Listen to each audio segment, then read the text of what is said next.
Nice. That works.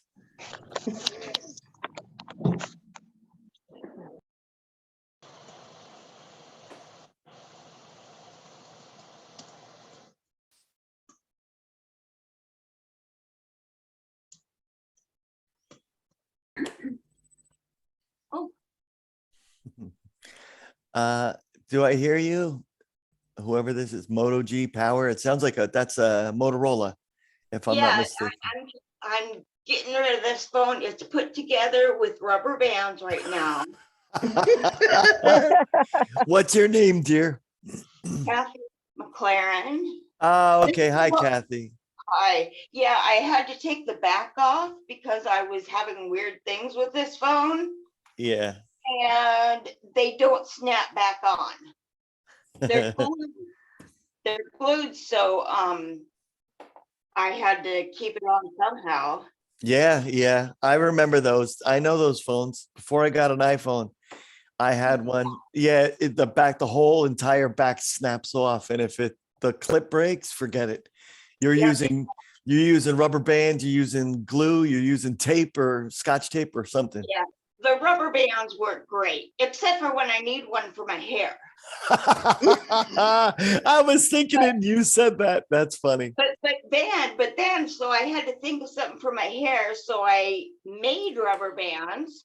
Yeah. I cut the ends off, or broke the ends off some old masks, Mm-hmm. and I tied it together. So with two of those, I made two rubber bands. I used improvise. That's everything. tape. Yeah. I used the tape to tape the door shut on the dryer. I'm when I want to get things moving, I do it. That's awesome. No, you get innovative, creative. Yeah, that's good stuff. Improvise is everything. Yeah. That's Can good. you guys see me or just hear me? We could hear you. Okay, but you don't see me, right? No. Okay, good. Let's see. Who didn't we hear from? Judy, are you on now? I see you're muted. I heard from Deb. Hi, I'm here. There you are. Okay, good. So yeah, we can go through and just like introduce ourselves if you'd like, because there's some new people on the call. But like I'm Scotland or Mike. People know me as both. I'm in Pennsylvania. My dear friend Susan, she's in Jersey. June is in the UK. Everybody else can go now. I'm done. Debbie's in Florida. Yes. Judy is in Pennsylvania, and I'm a caregiver for my husband. Mm-hmm. Nicole's from Michigan, and I'm a survivor. Demi's in Ohio. Kathy. My name is Kathy, and I am in Everett, Washington State. Oh, beautiful. Okay, so I am a almost 46-year survivor. Okay. Well, you're second on the list as far as brain injury age range. Yes. Yes. I'm a survivor. I'm a caregiver. I've been doing medical work for a little over 30 years in many different areas. So that's what brings me here. And that's why I do what I do here with the group. And Susan's been with me just about the whole way, as long as I've been doing this, the brain injury support group stuff since 2004. Yeah, I'm doing a long time. These before they had Zoom, we were doing them on Skype. We tried I was a host on Brain Injury Radio Network, which is online radio for brain injury support. And, I've done the Facebook Live when they started that. But yeah, you're talking through 2004. So that was MySpace days. And I started doing it then. but I've been doing online support for people since 1994. Wow. When it was just through email, and even email was new. You're talking 94, that was Windows 3.1. And the only thing was dial up and AOL Instant Messenger. And I used to do support then. Wow. Yeah, but the brain injury stuff I started in 2004 after I was a survivor. When I sorry? was a survivor, when I got my head injury in 1976, Mhm. I was in an accident which caused both legs, both femurs to be broken, my pelvis to be fractured, my left fibula to be broken, my face to be so bad that I was unrecognizable. Mm. And I was in a coma for 7 weeks. And when I first started coming out of the coma, I was like a baby. And I didn't understand why, because I could think, but I just couldn't talk. Yeah. Yep. Aphasia. Yeah, I Mhm. used to copy the TV when my dad would watch TV, but I wouldn't say the swear words because I don't swear, not even when I'm copying the TV. And I remember this. I remember having to grow up again. I remember all those little things. Yeah. But when I got home, we could not talk about the accident. If we did, I was just feeling sorry for myself. Mhm. People have broken their legs before and they're fine. And, Yeah. but I really got down by my family. So that really hurt me. So talking about it is weird because I never knew that that's what was causing all my disabilities. Yep. Well, neurology is so new, and especially 40 years ago, absolutely Yeah. nobody knew nothing. 46 Nothing. years ago. 46. Yeah, I'm 50. Yeah. So yeah, I just did the math in my head. Yeah. It was 1976. Yep. I was 4 years old. Daniel, you were how old? 4. But no, I have a monumental event from that year and everything because it was the day Elvis Presley died. I had gotten bit by a dog and I had 32 stitches on my face that day. Gosh. Yeah, it's like August 8th, 1977. Yeah. Mine was 76. Oh, okay. So, I'm sorry. Yeah. So what year difference? Wait, I'm trying to think. I was 4. I was born in the end of 72, so it had to be 76. You were born at the No. end of 72, then you were Yeah. only 3. Okay, so it was the next year. It was 77. Yeah. Yeah. It was right before my 5th birthday. Right. All right. So I was right. So I I wasn't even remember. alive. Shut up. All right. I also wasn't alive. All right. The two of you. All right. Good thing you're muted. But yeah, I had to pretend like nothing happened. They Yeah. expect me to be fine, just like I was before, and I Mhm. was, Yeah. and that hurt me. It's the beauty of a hidden disability because you look fine. They think that everything else is fine. And Exactly. still deal with that. We deal with that even today. It's just ignorance is bliss. What they don't see, they don't know. And I'm doing security again on the side of part-time and doing social work for so many years. You never know somebody's story by looking at them. And you never know if people have scars, emotional, physical, mental, whatever, that you can't see. You don't know what somebody's been through. Everybody's got their own story. And it's a shame. It kicks our ass, but it's the truth. But that's what makes us stronger.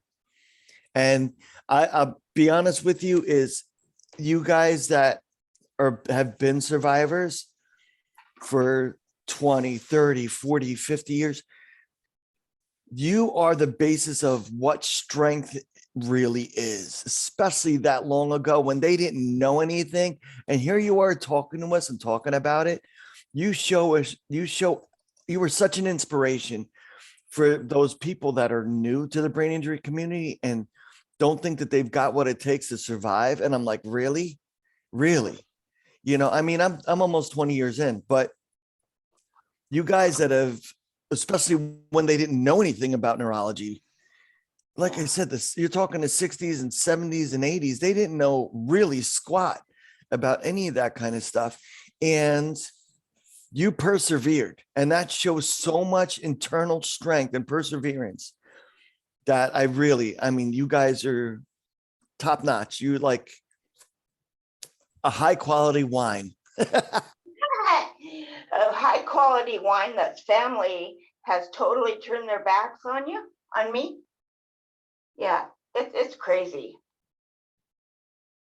Oh, there's a lot to learn. I can see that.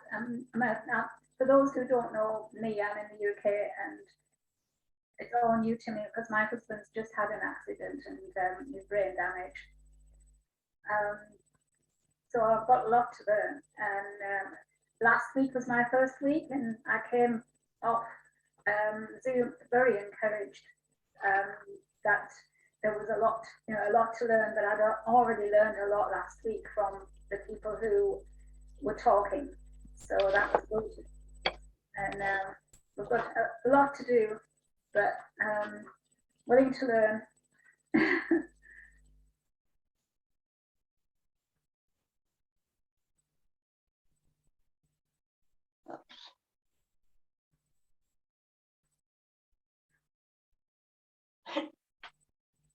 Michael, you hit a button again.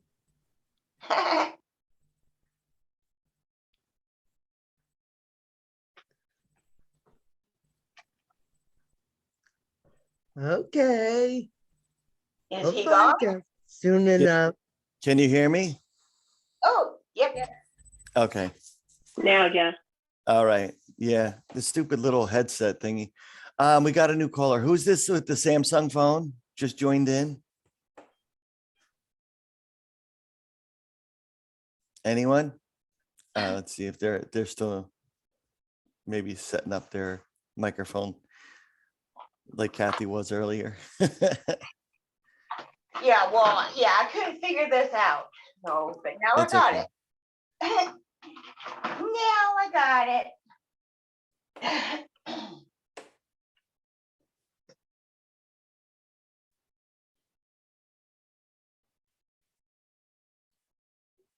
Okay, there we go. Who's the Samsung? Who is that? I see your picture. Can you hear me? I can't hear you.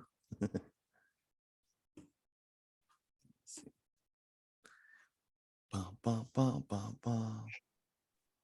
He left me a coffee cup. Oh, that's sweet of you. Thank you. Okay. You might want to check your preferences if you're having a problem with your audio. And you could test out your microphone, but I try to keep it somewhat professional, is that out of respect for the privacy of everybody, that we all introduce ourselves, at least with a first name, so we know who each other are. And you could also edit your name. I could do it for you like I did earlier, but yeah, I could do it or you can do it. The meeting, I'm going to go over the details because we're 20 minutes in, and then it'll leave us plenty of time for discussion. But I've got a little presentation that we're going to go over. And everything like I've been doing lately is about living for today and moving forward towards tomorrow. So it's like a positive motivational thing.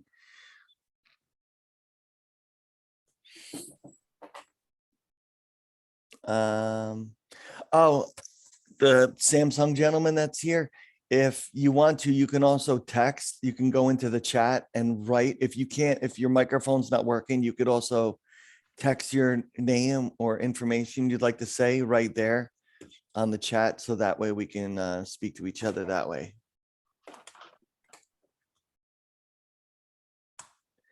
But I'll give you a couple minutes so you could introduce yourself. Otherwise, I'm going to have to remove you from the call because, again, we get in depth about our personal lives and we don't allow strangers to come in and not contribute a little bit about conversation, just out of respect for each other's privacy.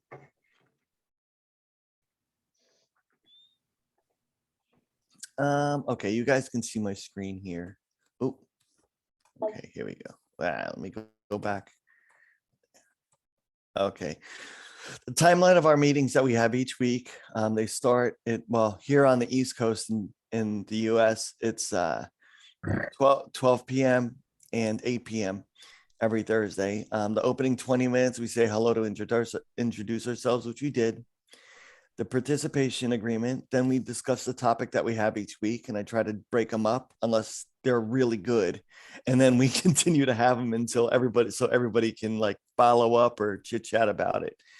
And then, of course, there's a conclusion to openly chit chat about anything. That's why it's important for all of us to get to know each other, because we respect each other's privacy.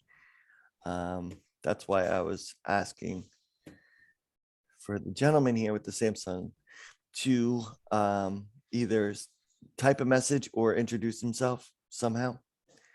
So,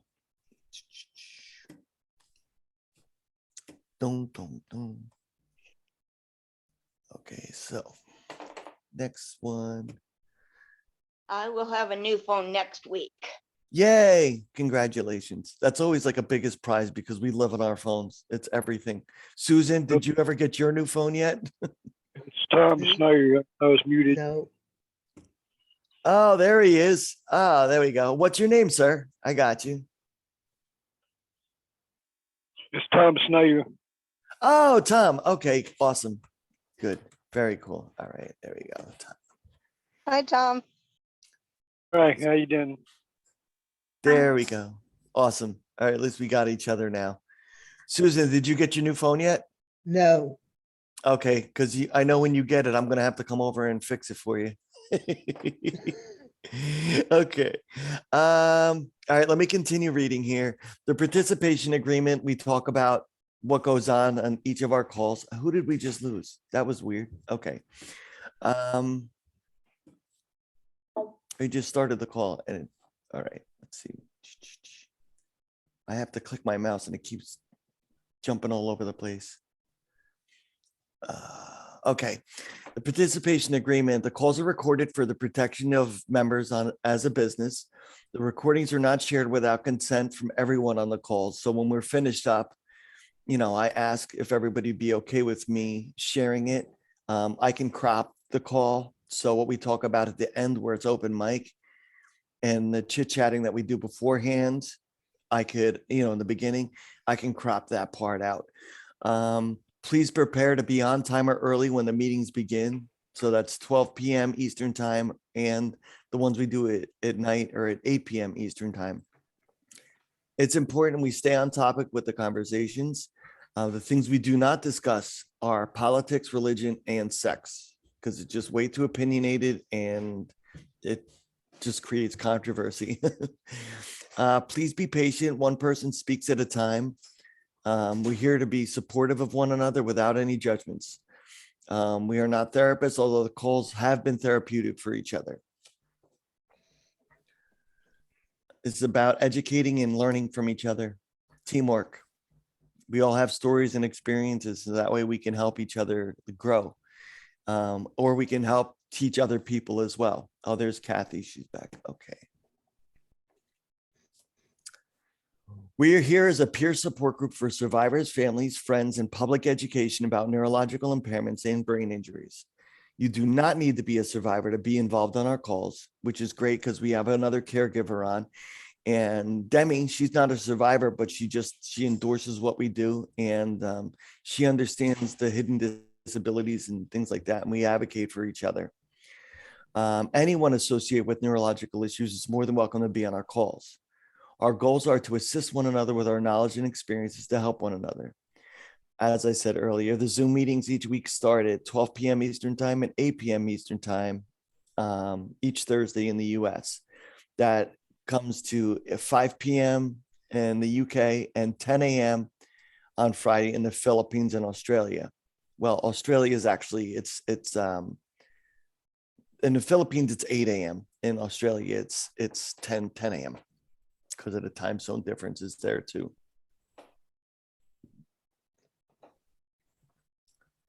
Okay, yeah, I just enabled the live transcription for you. I do have it captioned on here, and I could share this call with you guys individually if you'd like, to go over and review. So that works out good. So this is just introduction. Here's a picture, you know, the stuff that I've done about BrainWorks, the organization, the website address, so you could see resources and our calendar, and we can communicate through that as well. So that works. The topic really is we are who we are. I know the one I did on Facebook, that was like an open introduction, but this is really what it is. Like it's about acceptance. We are who we are, accept who we are now. Who we, once were, that's great. It makes us who we are, but it's not living in the now. The past is still the past. So this is a very common problem with a lot of brain injury survivors and caregivers, because we think a lot about who we were yesterday. And that's great, but we got to live in the now. We got to live now and our progress, how to move forward. And that's beneficial for everybody. I put on all these, probably about 50 different groups today. I said, anyone can call in, ask questions, and meet each other. You don't need a brain injury to better your life. This is about bettering your life in general. I mean, we see it from a little bit of a different perspective as survivors, but everybody can use the things that I go over on these calls to help better their own life from their own scenario. Because it's always about a positive mindset helps build your life to be better. Always. We lost somebody. Let me see who that was. Okay. All right. Well, I'll just keep going. Okay. Could have been a connection issue. Every action has consequences, but the most important thing is accepting how you feel and taking responsibility to move ahead in a positive manner. It's a process you need to go through to move forward in life. In the absence of plausible reasons, we all go through, of all the possible reasons we all go through, we sometimes convince ourselves that we aren't to blame for how we are living. Sometimes it's simply circumstantial, but how we are living is based on how we feel about our lives. It's all about here, how you view it. The role of the victim feels more comfortable because we can tell ourselves that some actions are out of our control and we aren't responsible for the outcome. In the past, I did not take ownership of how I felt and merely acted as a passenger in the process. Like you just go for the ride. All right, it is what it is, but it isn't.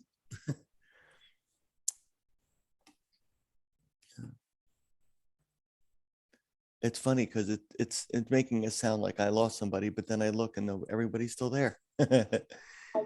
Okay. An important thing. This is something that I wanted to put on here. Let go of guilt, because a lot of times it's like that, why me? And you feel guilty and stuff, but that just holds you back.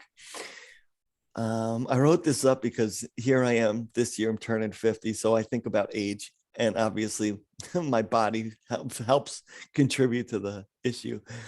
Getting older is about accepting that you will never make everyone happy when we try to avoid conflict of what we have around ourselves, nor should you try to.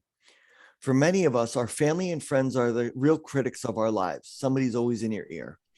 Don't allow them to determine your happiness or not. If you're in a situation you're unhappy in, take control and change it. Stand up for yourself. You don't deserve to let anyone control you or your happiness for that matter. We naturally want to please people, most of all, those who care about us. It's a trait that starts in childhood and continues throughout our whole lives. It feels good to get praise, but we feel guilty when we have disappointed someone. They may be the cause of why you feel guilty. And that is a common game with narcissism. We're talking about families and friends that disappear after you had a brain injury. And that's a very big deal, and unfortunately way too common. And it is very narcissistic because people end up, I always say that people that talk about other people They do that to feel better about themselves. Like it puts them on a pedestal. And that's very narcissistic. Instead of caring and loving and nurturing or saying, how can I help you? They determine that you're just not right. And then they judge you, which is unfair. Regardless of brain injury or any neurological issues, it doesn't take away from intelligence. We all can learn something from everybody. I'm a firm believer in that. And like I was saying earlier, everybody has their own story in life and nobody has the right to judge somebody else. But also you can learn from each other's experiences and knowledge. You don't know what somebody ingested from reading encyclopedia. You know what I'm saying? You watch Jeopardy or something like that. Some of these people are absolutely brilliant, but if they had a brain injury, it doesn't make them not brilliant anymore. They may have a neurological issue, it's speech impediments or something like that, or a physical disability, but that doesn't make them ignorant. And that a lot of times, and I think that was Nicole who said that earlier, is they're like, people go, oh, you look fine. It's all in your head. Get over yourself. I've heard that. And that isn't the case. That's not the way things work, So anyway, let me continue reading. As we get older, we learn to accept the views of our family and friends, but putting them away in some mental box, acknowledging that they are there, but not making them the sole focus of your discussions. Like you don't talk, it's like we were saying earlier, it's something you just don't talk about. No, that's wrong. That is so wrong. It's something that needs to be addressed. And that's why we do what we do here, because it can happen to anybody. As an adult, we have to consider other things such as commitments, money, and time, which make your choices seem narrower, but it's never too late to change course. A big part of taking responsibility for yourself is letting go of the guilt of not knowing what you want to be. We often feel anxious about what stage of life we should be at and what we should be doing. Take charge of your life and get used to feeling in control. Do not let circumstances determine how to move forward. You can always move forward. You can always learn. Your body is always healing. Something might fail and something might be going bad, but your brain is brilliant and finds a way to, what's the word I'm thinking of? Alternatives. It finds other alternatives of getting the same thing done in a different way. Exactly. Yeah, it's never too late. It's never too late. The brain does rewire its neurons and to find a way of making some things happen. Sometimes it takes a lot of therapy, especially physical therapy. When you have a stroke and you lose part of one side of your body, it's going to have an impact. Rehabilitation may help. Sometimes it doesn't, but your mind knows how to use alternative measures in order to be better. So there is ways, of thinking and recuperating, finding alternative measures to still move forward in life. Doesn't mean it's over. Here we go. How to have practice taking responsibility for your life. The key to taking responsibility is honesty. Be honest with other people and tell them how you feel and what you need. But more importantly, be honest with yourself and don't try to convince yourself otherwise or become a victim. Don't let yourself be put down or put in your place or anything like that because of somebody else's point of view. Because your life is not somebody else's point of view. It's your life. You're breathing. You're responsible for your own conditions that you want to live in. If you want to be happy, be happy. You determine what's going to hold you back and what's not. And you should do that. I just had somebody talk to me today about having a brain injury and then getting injured again. And the police department, I'm not going to say where, because that's a very, it could get a little ugly and political, but the police department in that area denied her help because she was having so many issues with speaking and representing herself when she was hurt. And they denied her help because she had a brain injury and she didn't know how to get the words out correctly. I said, you give me your phone number. Give me the name. I want the details about what happened, where and when. And I said, no, I'm going to call the police department down there. You know, those are the things that we represent. Don't allow yourself to be a victim because of other people's ignorance or lack of knowledge. It shouldn't say ignorance, but you know, their own inability to understand. That's a nice politically way of putting it. Yeah. The power of acceptance. Stop resisting and learn and find the lesson. This is everything in life. I know a number of people have heard me say this. Every single thing that happens in your life is a learning experience. Everything, whether it's good or bad, you learn from it.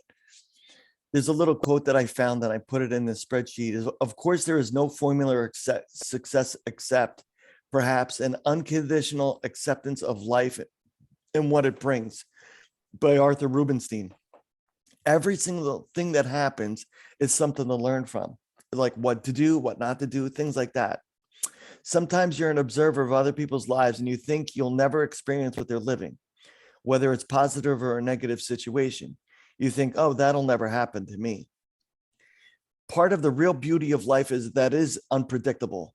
Nothing is permanent. Everything changes. And of course, a lot of things can happen that will transform who you are and have an impact on your life. The problem is we need to cultivate the ability to truly accept whatever comes and embrace it. It's grabbing that knowledge, whether good or bad, and going, okay, where can I take this and go from here? As much as I talk and I don't shut up since my brain injury, I used to be a very, very quiet lad. I was a quiet kid. I was And quiet too. I used to listen to everybody. Like one of my first bosses I ever had was this 86-year-old man that owned a gas station. And I was 14 years old pumping gas in cars. And this guy could sit there and tell me stories. And some were really obnoxious and some of them were funny, but it's always something to learn. It's always something. And I was laid back and I would watch everything that would go on around me, especially having a big family. And I would learn from other people's doings. I was like, let you screw up and I'll learn so I don't do the same thing. You know, I was always learning, always, you know, but it's about cultivating your brain, you know, as moving forward and just using experiences from anybody and everything that's going on around you and yourself to learn from, you know, getting older and becoming wiser. You know, that's why I joked about the fine wine thing. It's really, really cool because we all get better with age. We not physically, maybe, but up here, yes. Yeah.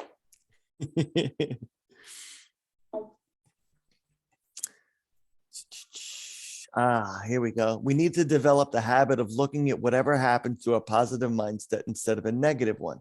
This is pretty much exactly what I said in the last slide. Of course, life will bring us many challenges, such as death of someone we love, and it's not easy to embrace them when we're suffering and wishing those things would never happen. But if we start cultivating acceptance in our lives right now, we'll likely cope with future crisis. Ooh, I clicked. With future crisis in a different way and view them from a different perspective. We will accept instead or resisting. We might want things to be different in the future, but in the present moment, we need to accept things as they are. The way you can make your life flow smoothly instead of roughly. That last sentence I'm going to save on to the next one. An example of this, like I brought up like a death of somebody and it rings a bell in my head because I was 17 or 18, somewhere in that area when my grandmother had passed away. And she was like the strength of our family. She was like the little holder that kept everything tight and together. And when she had died, my sister was devastated. I you know, as of other people, including myself, like I want to go to her burial, but I was there at the wake and stuff. And I had my own views about that. But anyway, my sister, when I saw her heartbroken about the whole thing, I said, you know what, Crystal? I said, what grandmom taught us and put in our minds and in our hearts makes her live forever. Because we live as an example of what she taught us. So you take that, again, the negativity about, oh my God, look at who I lost. Instead, you're going, look what she taught me. I'm going to portray that to my kids or my loved ones and my family members the way she did to me. So you pay it forward. You know, of course, 30 years ago, or 40 years ago, they didn't have that phrase. But yeah, it is. It's paying it forward. It's using it to help other people. And as superstitious as I am about things, is, you know, you want to have a positive environment around you. You show other people you could do it. I used to meet strangers and help them everywhere. I still do, not just past. But when I lived in New York, I was always doing public transportation. And every time I was on a train or somebody needed a hand with something, I looked at how I could do something to help, offer help. Can I help you with that? Here, let me get that for you if you don't mind. You know, that kind of thing. Because you never know that karma, it can come back to you. But I want good people to see that there are people out there so we can build a better community around us. So anyway, that last line, I'm going to go back to that. It says, during the past 10 years of my life, I have learned the true power of acceptance. After I had the brain injury, I was told that I was fine and released from the hospital. And it took almost 5 years to realize the extent that I wasn't the same person that I was. And I thought I was, and I looked fine and I sounded fine. But when I tried getting back into my career is when I saw the depth of it. And then when I went to school after I went to college after I had the brain injury, and I saw that real depth of like memory retention and all that kind of stuff. So it really opened my eyes. I discovered that I was happier and more peaceful when I accepted what happened instead of constantly fighting to change things. There are two ways out of a problem: accept what's happening, see the positive, and choose a peaceful state of mind. Or you fight against it, be miserable, and struggle against the whole universe. Everybody's your enemy, and you got your guard up, and you're defensive about everything. Whether it's a family loss, a missed opportunity, or a sudden change in your plans, being able to accept the things that are out of your control will help you maintain inner peace and happiness. It's you determine what's going to get the best of you and what's not. You determine your views about things. That's the change of life that really makes a difference.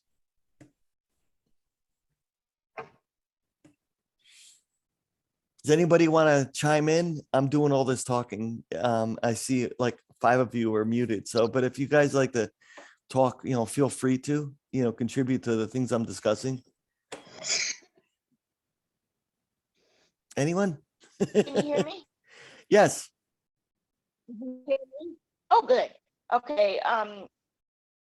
Since my injury, of course, 77, I grew up with 2 young sisters who now, I don't know, they all say I need to apologize for something. And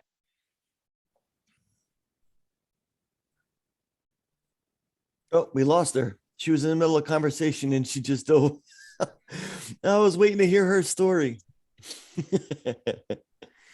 Renee, you showed up a little late. Do I know who you are? me, it's still me. Oh, My you're still stupid on. phone. So Oh, okay.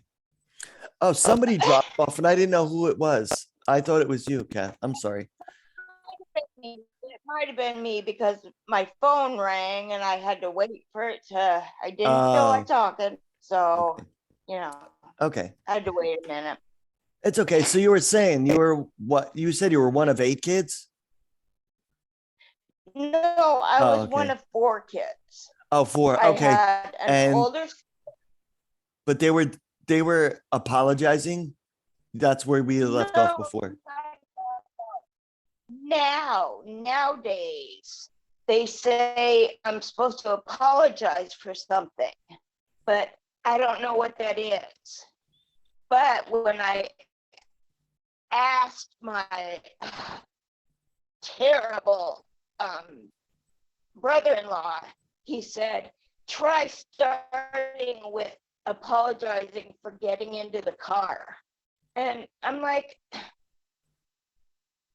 I didn't see that he was going to get in an accident. I wouldn't have gotten in if I would have known that, but That's incredibly ignorant. Yeah. I have a question. Was he around when you had the accident? Who, my dad? You said your brother-in-law? Yeah. No, He no, wasn't. he just got into the picture about 7 years ago. And So he thinks has no knows place. all- Yeah. So he has no place if he wasn't involved in anything anyway. Right. No, exactly. He doesn't. But he married my sister, who was for all those years like my best friend. He Hmm. took her away from me, and now she has turned on me. Hmm. So, it's just been really tough. Unfortunately, family is some of the most difficult people to deal with because family is the ones that have the most detrimental impact on you emotionally. If it's a stranger that has an opinion, you write it off and you go, piss off. But when it's your family, it hurts so much. I have issues with my family, very, very close family. And they're like, you have anger management issues. I said, no, I don't put up with any BS anymore. I said, you don't even know me now. Since I had the brain injury, you don't know nothing about me. I don't put up with any nonsense and I stand up for myself. That's not an anger management problem because the people that I associate with on a daily basis, they love me because I'm positive and fun and goofy and whatnot. I'm exactly like an ass, but you don't have any right to judge me when you don't know me. And you're passing judgment. You're making assumptions. You're only jumping to conclusions. But when do you call me to ask me, how are you? What's up? How you doing? Anything like that. It doesn't happen. You just like you were saying with your brother-in-law or even your sisters now is where do you have a place in this? What do you know about me now? When do you want to know about how I am or how I'm doing? You come up with your own conclusions about who I am and how I am based on your own judgments. Yeah, that's not fair at all. It's not. I think this whole ugly thing with people leaving your life after a brain injury is based on fear. They Mhm. don't know how to react and they need to come to terms with it, which they haven't. So they don't know how to react and they're Mhm. just going to lash out. Mhm. But until they try to understand, because, I've had people in my family, well, they're very supportive in their own way, not exactly, well, some are. I mean, I have one cousin who I grew up with, and she knows, and she admires me. I'm like her role model, so she says. But A lot of times they don't care or they don't want to accept. that's another story. Yes, see, they don't care or they don't want to accept the facts. Their opinions make them feel better about themselves, but they can't deal with the facts about how things go. The reality, not opinions, but facts. Like here you are, Kathy, talking your emotions, you're thinking properly and everything else, but they like to think that either one, you're fine, or two, you're a vegetable. It's one end of the spectrum or the other. There's no in betweens. And I've gotten that on both sides of my family. And Poor. also, Yeah, and it doesn't I'm work. sorry. No, go ahead, Sue. No, and also I think that a lot of relatives, they just want the old person back so badly that, I mean, if they would just stop and think, if something terrible happens, God forbid them, how can you be the same person as you once were? I mean, Nobody. Every it's situation in life makes you different than you were before. impossible. It's everyone. Everyone is different. Yep. Just like, even though I had my accident many years ago, my mother once said, my God, you and your sister are like night and day, totally different personalities. Mm. Well, she didn't have a near-death experience. That's me and my twin brother. Even We're just night and day. We're totally different Oh, people. man. More now than ever before. I mean, we're always different, but totally. Now, oh, we're rivals because of the difference in personalities. and Wow. it, I was a strange kid. Well, not strange, but people say, well, you grew up with a disability. Yeah, I did, but I also felt that I didn't know where I belonged because I didn't grow up, well, I was exposed to it, but I did not grow up with around people with disabilities, which is probably a godsend because I probably would have integrated the well, that's another story. You know, But so oh, go ahead. basically I grew up with people who were not disabled. Mhm. So, and also plus the fact that before my accident, even though I was young, I was able to do everything like walk and talk. Mhm. And Well, see, I was that's in your cell memory. Yep. See, that's So, the thing I wanted to say. I mean, I know Susan's life, like as a child and growing up and all the things that she overcame. And you're talking about the differences between you and, say, your sister. But I think all of us can say that about the people that we have around us, even Demi. Same things is you chose your own path. That's what makes you different. You know, when you're young and you grow up with an impairment of any kind, it doesn't hold you back, but you have a different path. That's how you're different. But it makes you, like I was saying earlier, is that's what makes you so much stronger and an individual. You know, my little sister, she admires me so much because I'm so strong and thick-headed and determined. I don't let anything hold me back. I, Nothing should let you do that. Nothing. You should be strong and persevere. And that strength comes from, like, I'm an individual. I'm not part of my environment. I'm not a part of like what allows, what goes on around me. And some people are laid back and chill and let that just be what it is. To me, that's boring. I want to do what I want to do. I'm not going to let anybody, including the doctors after the brain injury, said I may have the mentality of a 3-year-old. No, I'm not going to, whatever they put in front of me, I said, I'll overcome that. I was supposed to be in the hospital 2.5 years. I was out in 3 weeks.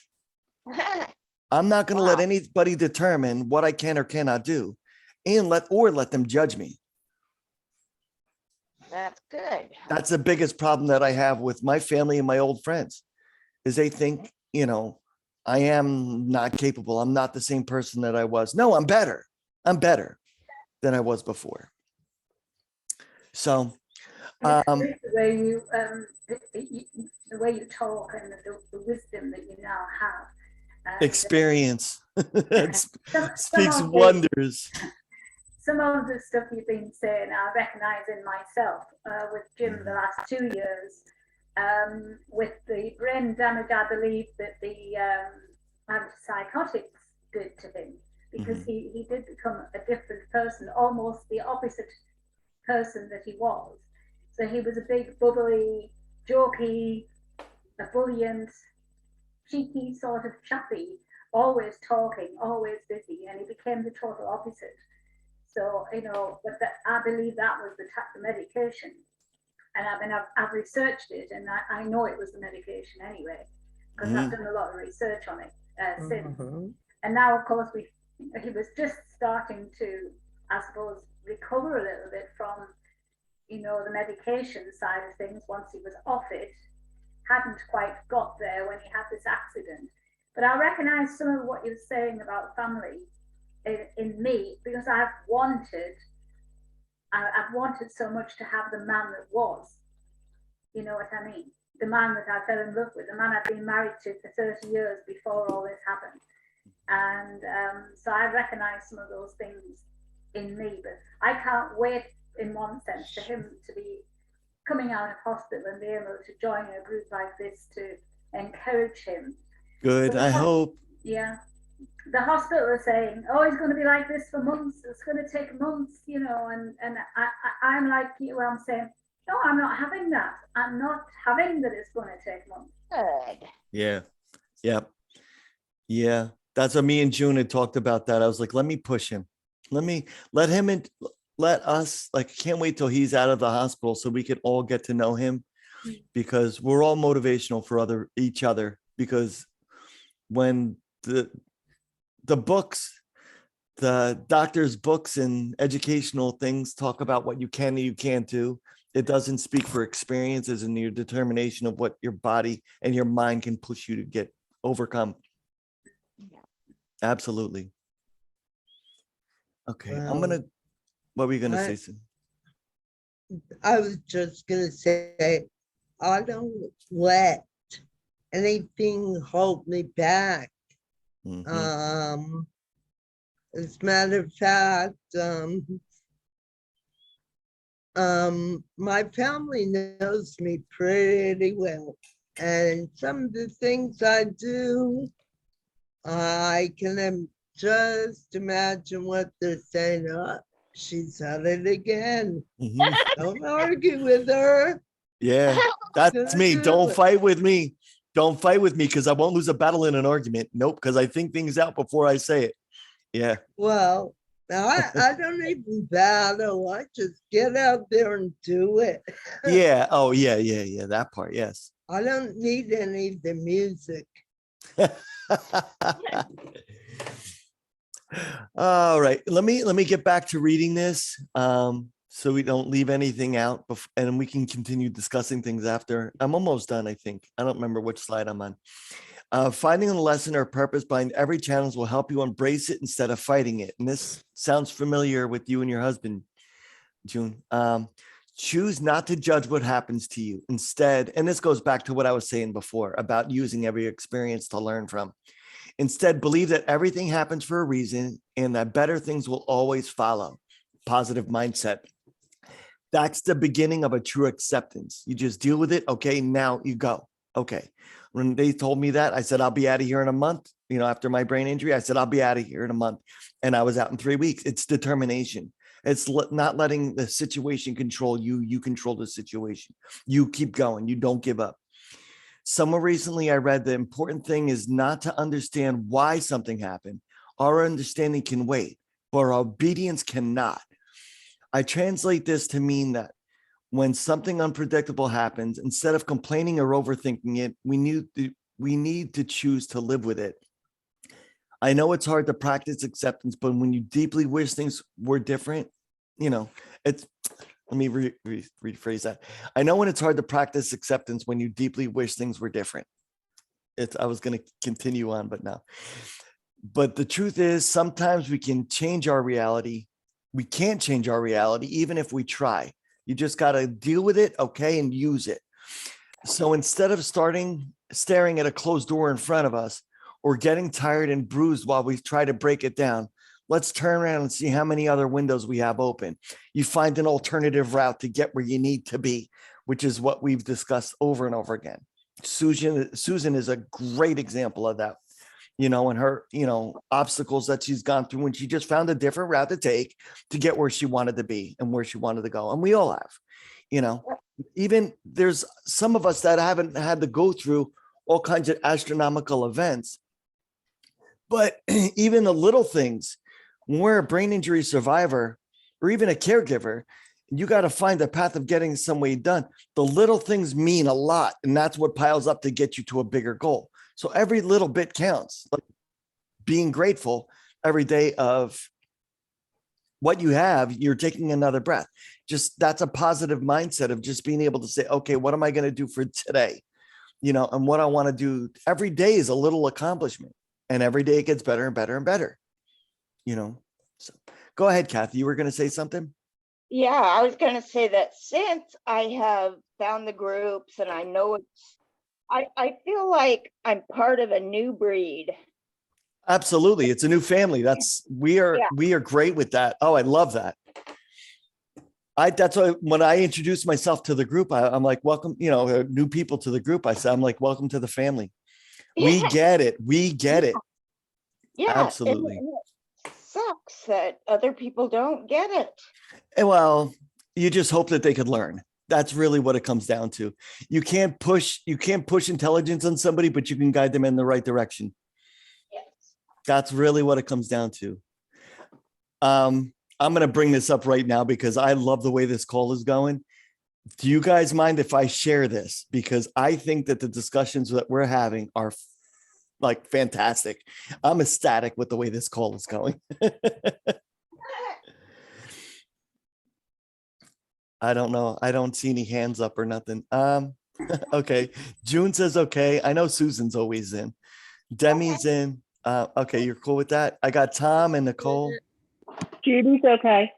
Okay, good. Nicole said, okay. Tom, I think I put Tom to sleep. Maybe he fell over and took a nap.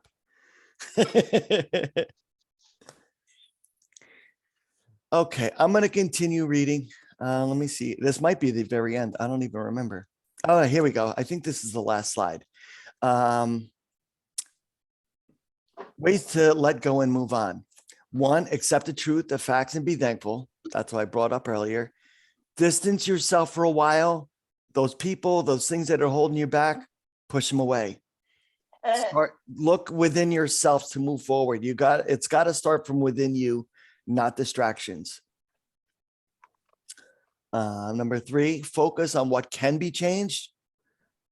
Because if you focus on what you can't, it's going to just overwhelm you. You can't stress out over things you can't control. Thank you, Susan. You taught me that.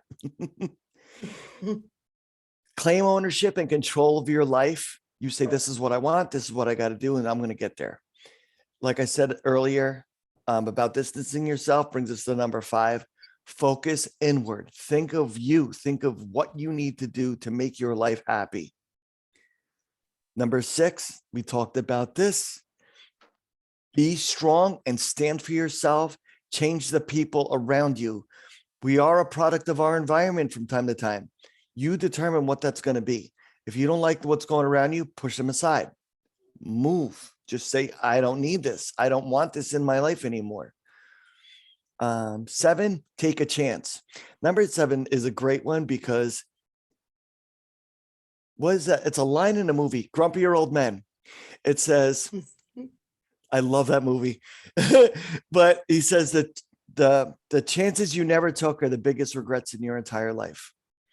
Because when you see an opportunity, sometimes you hesitate, you wait because you don't know, but take a chance because you're never going to know. You could learn from it either way, whether it's good or bad, but try, make an effort, but don't hold back, you know?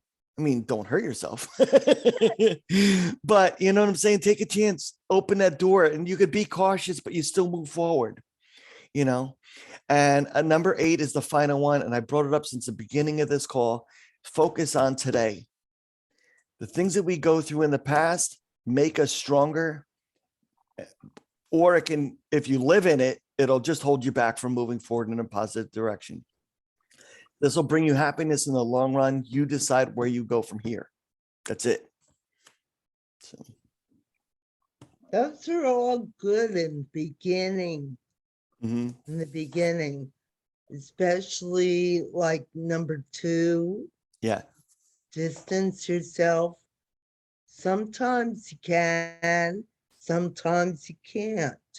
And when you can't, when the situation doesn't allow for that, Mhm. you just have to gauge your responses. Yeah. And Well, that's why I said and- distance yourself for a while, meaning just for a little bit, because you still have to deal. That's avoidance. If you want to push something away permanently, that's avoiding a conflict. And sometimes that creates even more of a problem.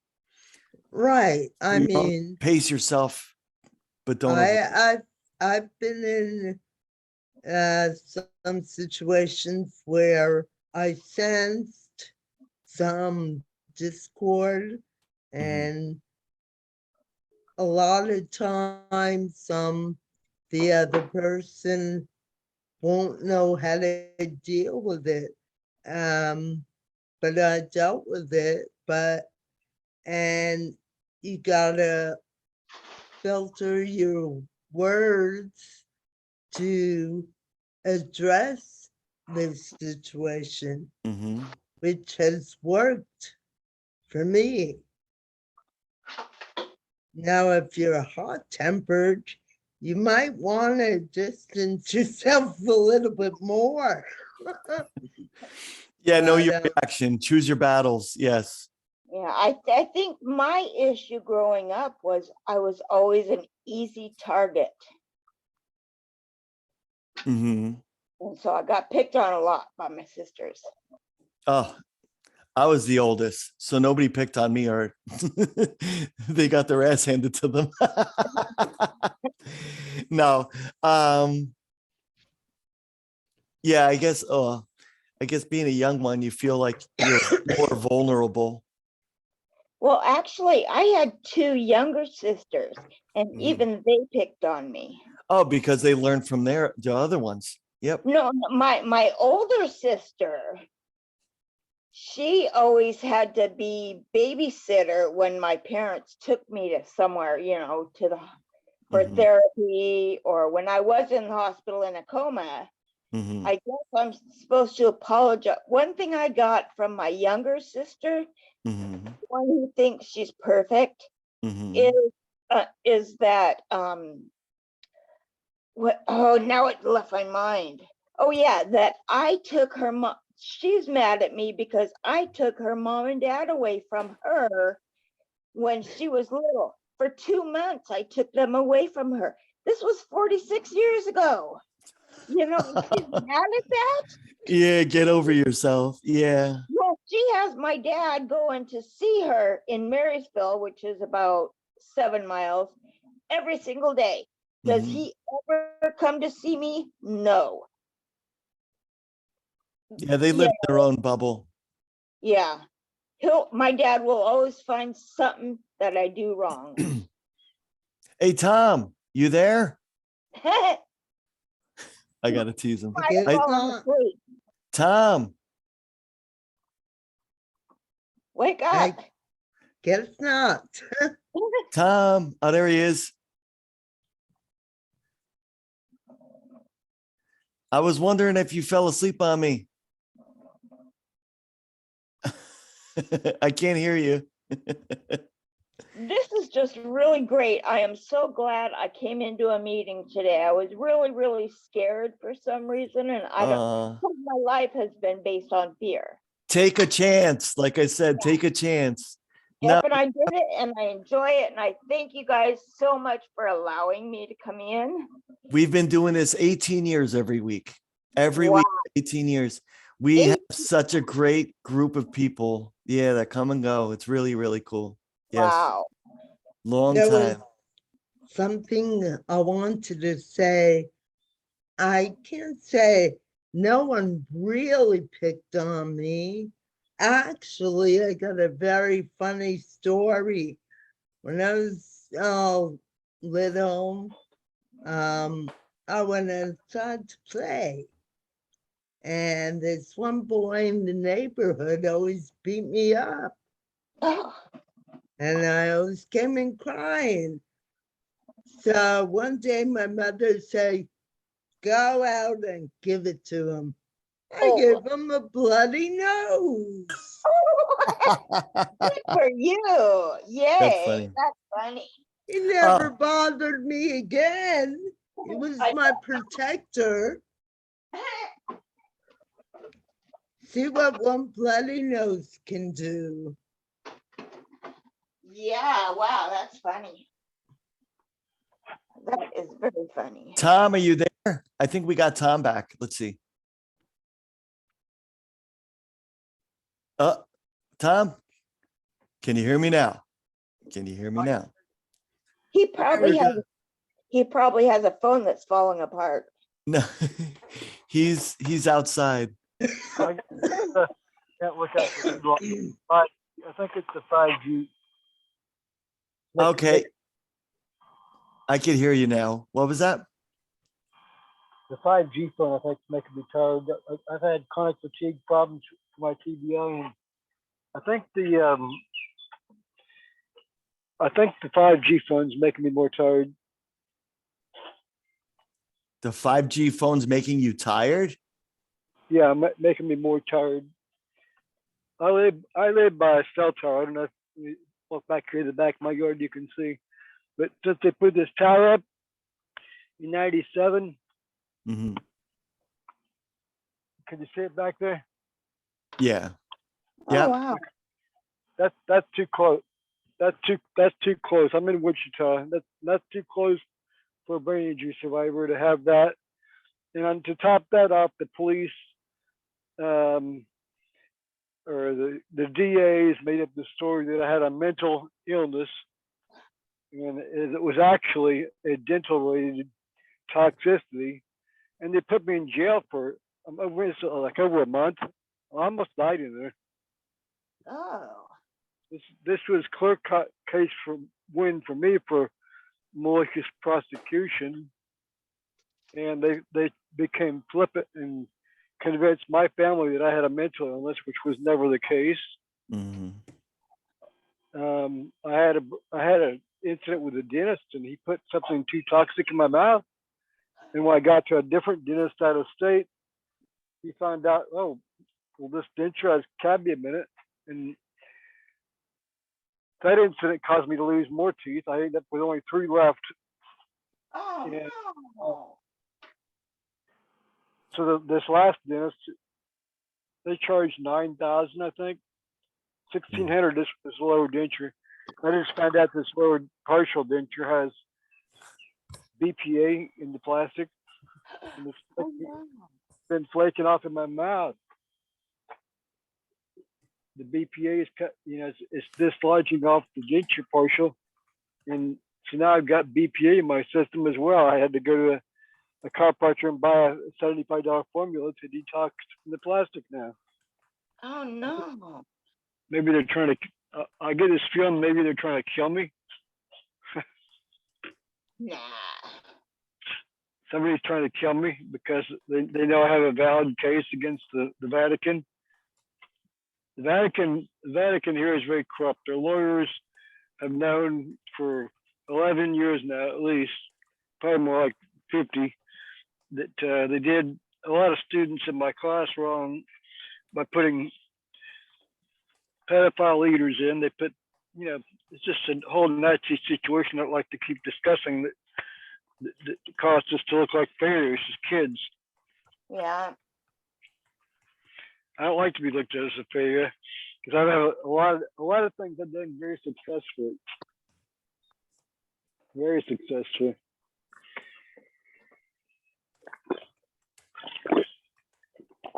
I can't keep on going through life as a victim because I know there's people that need my skills and actually value me. My oldest sister, I think, is a narcissist, and she's nothing but devalue me. Oh. After even post doing a tremendous remodel job in her house, saying, "Oh, my skills ain't worth 15 an hour or whatever," like whatever. It took years to develop the skills I have.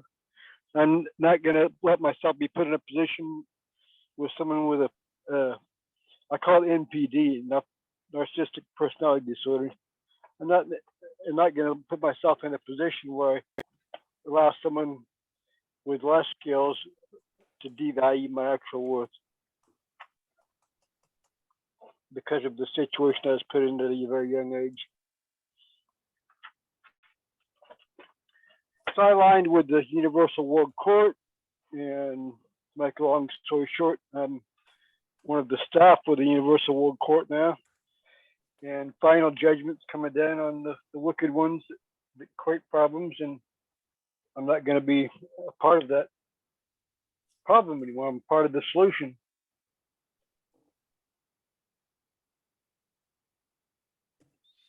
Okay.